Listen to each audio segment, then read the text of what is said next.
fries, toasted pork.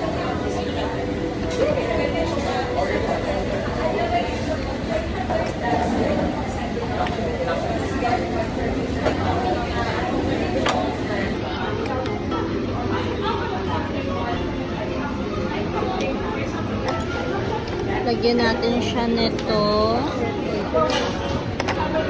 Oops. Suka. Oops. Taste test.